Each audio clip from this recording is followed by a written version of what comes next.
आप सभी का स्वागत है।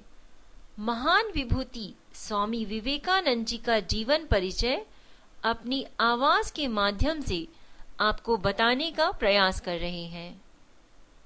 स्मृति के झरोखे से भारतीय संस्कृति को विश्व स्तर पर पहचान दिलाने वाले महापुरुष स्वामी विवेकानंद जी का जन्म 12 जनवरी 1863 को सूर्योदय से 6 मिनट पूर्व 6:33 पर हुआ था।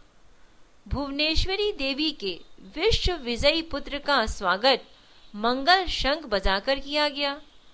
ऐसी महान विभूति के जन्म से भारत माता भी गौरवान्वित हुई। बालक की आकृति एवं रूप बहुत कुछ उनके सन्यासी पितामह दुर्गादास की तरह था। परिवार के लोगों ने बालक का नाम दुर्गादास रखने की इच्छा प्रकट की, किंतु माता द्वारा देखे स्वप्न के आधार पर बालक का नाम वीरेश्वर रखा गया। प्यार से लोग बिले कहकर पुकारते थे। हिंदू मान्यता के अनुसार संतान के 2 नाम होते हैं, एक राशि का एवं दूसरा जनसाधारण में प्रचलित नाम। तो अन्नप्राशन के शुभ अवसर पर बालक का नाम नरेंद्र रखा गया। नरेंद्र बुद्धि से बचपन से ही तेज थे। बचपन में नरेंद्र बहुत नटखट थे। भय, फटकार या धमकी का असर उन पर नहीं होता था। तो माता भुवनेश्वरी देवी ने अद्भुत उपाय सोचा। नरेंद्र का अशिष्ट आचरण जब बढ़ जाता तो वे शिव शिव कहकर उनके ऊपर जल डाल देती। बालक नरेंद्र एकदम शांत हो जाते। इसमें संदेह नहीं कि बालक नरेंद्र शिव का ही रूप थे। माँ के मुंह से रामायण महाभारत के किस्से सुनना नरेंद्र को बहुत अच्छा लगता था। बाल्यावस्था में नरेंद्र नाथ को गाड़ी पर घूमना बहुत पसंद था। जब कोई पूछता कि बड़े होकर क्या बनोगे, तो मासूमियत से कहते कोचवान बनूंगा। पाश्चात्य सभ्यता में विश्वास रखने वाले पिता विश्वनाथ दत्त अपने पुत्र को अंग्रेजी शिक्षा देकर पाश्चात्य सभ्यता में रखना चाहते थे, किंतु नियति ने तो कुछ खास प्रयोजन हेतु बालक को अवतरित किया था। ये कहना अतिशयोक्ति न होगा कि भारतीय संस्कृति को विश्व स्तर पर पहचान दिलाने का श्रेय अगर किसी को जाता है तो वो है स्वामी विवेकानंद। व्यायाम, कुश्ती, क्रिकेट आदि में नरेंद्र की विशेष रुचि थी। कभी कभी मित्रों के साथ हास परिहास भी कर लेते थे। जनरल असेंबली कॉलेज के अध्यक्ष विलियम हेस्टी का कहना था कि नरेंद्र नाथ दर्शन शास्त्र के अति उत्तम छात्र हैं।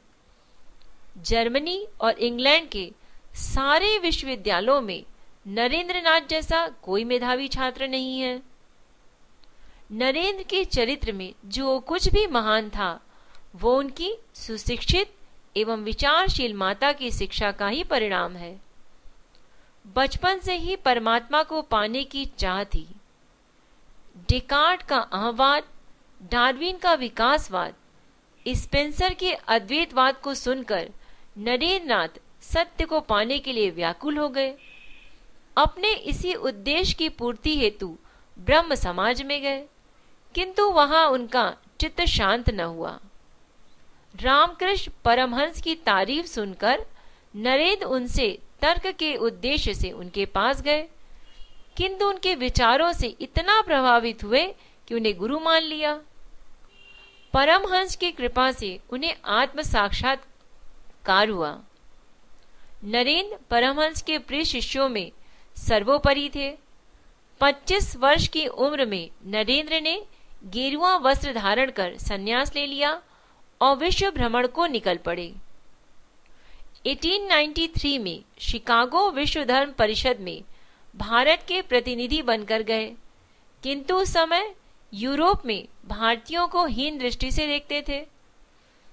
उगते सूरज को कौन रोक पाया है। वहां लोगों के विरोध के बावजूद एक प्रोफेसर के प्रयास से स्वामी जी को बोलने का अवसर मिला। स्वामी जी ने बहनों एवं भाइयों कहकर श्रोताओं को संबोधित किया। स्वामी जी के मुख से ये शब्द सुनकर करतल ध्वनि से उनका स्वागत हुआ। श्रोता उनको मंत्र मुग्ध होकर सुनते रहे। निर्धारित समय कब बीत गया पता ही नहीं चला। अध्यक्ष गिब्सन के अनुरोध पर स्वामी जी आगे बोलना शुरू किए। 20 मिनट से अधिक बोले। उनसे अभिभूत हो हजारों लोग उनके शिष्य बन गए। आलम यह था कि जब कभी सभा में शोर होता तो उन्हें स्वामी जी के भाषण सुनने का प्रलोभन दिया जाता। सारी जनता शांत हो जाती। अपने व्याख्यान से स्वामी जी ने सिद्ध कर दिया कि हिंदू धर्म भी श्रेष्ठ है। उसमें सभी धर्मों को समाहित करने की क्षमता है। इस अद्भुत सन्यासी ने 7 समंदर पार भारतीय संस्कृति की ध्वजा को फहराया। स्वामी जी केवल संत ही नहीं, देशभक्त, वक्ता, विचारक, लेखक एवं मानव प्रेमी थे। 1899 में कोलकाता में भीषण प्लेग फैला। अस्वस्थ होने के बावजूद स्वामी जी ने तन मन धन से महामारी से ग्रसित लोगों की सहायता करके इंसानियत की मिसाल दी। स्वामी विवेकानंद ने 1 मई 1897 को रामकृष्ण मिशन की स्थापना की। रामकृष्ण मिशन दूसरों की सेवा और परोपकार को कर्मयोग मानता है, जो कि हिंदुत्व में प्रतिष्ठित एक महत्वपूर्ण सिद्धांत है। 39 वर्ष की संक्षिप्त जीवन काल में स्वामी जी ने जो अद्भुत कार्य किए वे आने वाली पीढ़ियों को मार्गदर्शन करते रहेंगे। 4 जुलाई 1902 को स्वामी जी का अलौकिक शरीर परमात्मा में विलीन हो गया। स्वामी जी का आदर्श उठो, जागो, तब तक न रुको जब तक मंजिल प्राप्त न हो जाए, अनेक युवाओं के लिए प्रेरणा स्रोत है। स्वामी विवेकानंद जी का जन्मदिन राष्ट्रीय युवा दिवस के रूप में मनाया जाता है। उनकी शिक्षा में सर्वोपरि शिक्षा है, मानव सेवा ही ईश्वर सेवा है। स्वामी जी के निम्न कथन के साथ ही अपनी वाणी को विराम देते हैं।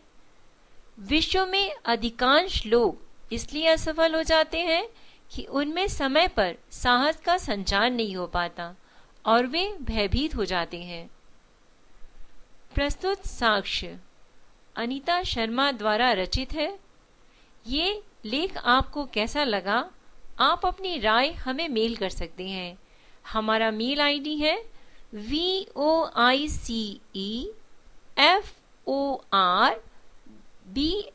voiceforblind यानी voiceforblind@gmail.com। धन्यवाद।